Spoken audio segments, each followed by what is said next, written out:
This story is about pure fucking evil.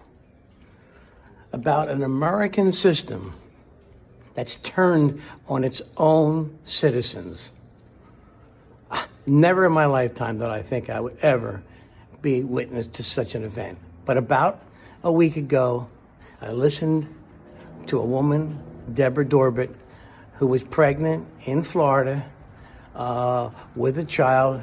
In week 24 of the pregnancy, she found out that the child, the unborn, had no kidneys and was told by the doctors would not survive.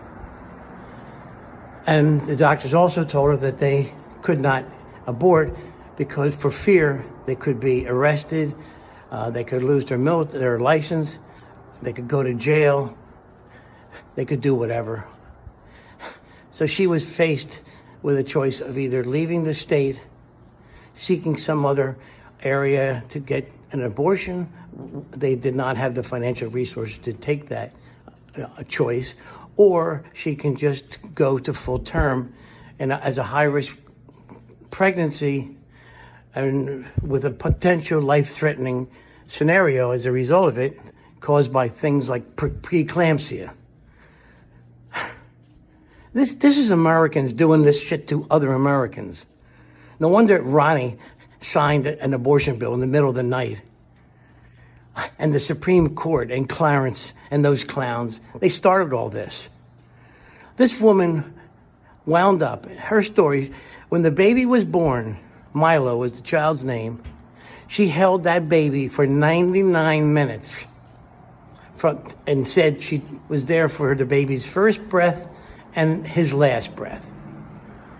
99 minutes of pure fucking hell caused by people that do not give a shit about the Constitution, the constitutional rights of women, or any of this. This is an embarrassment to every American. This story should get way more exposure, way more publicity, because it is symbolic of what is going on in America, in many of the states. And if the Republican get elected, it'll be national. And Deborah now has to deal, as she said, with a lifetime of memories of holding a child that she knew was going to die. I can't even comprehend what that is. And here's the irony of the whole thing. The stupidest thing of all is there's no reason for this.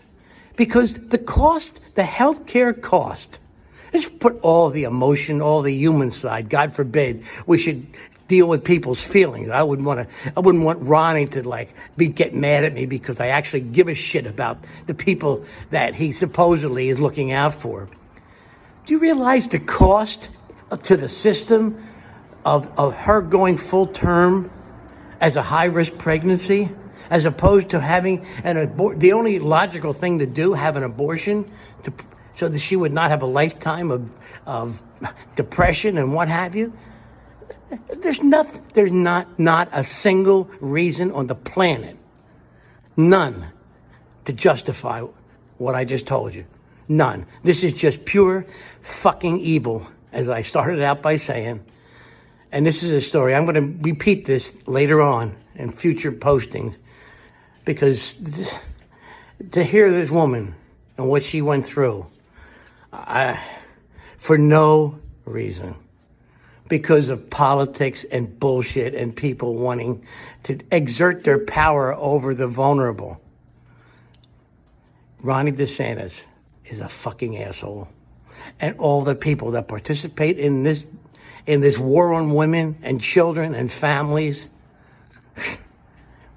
we got to change this shit or we are all doomed.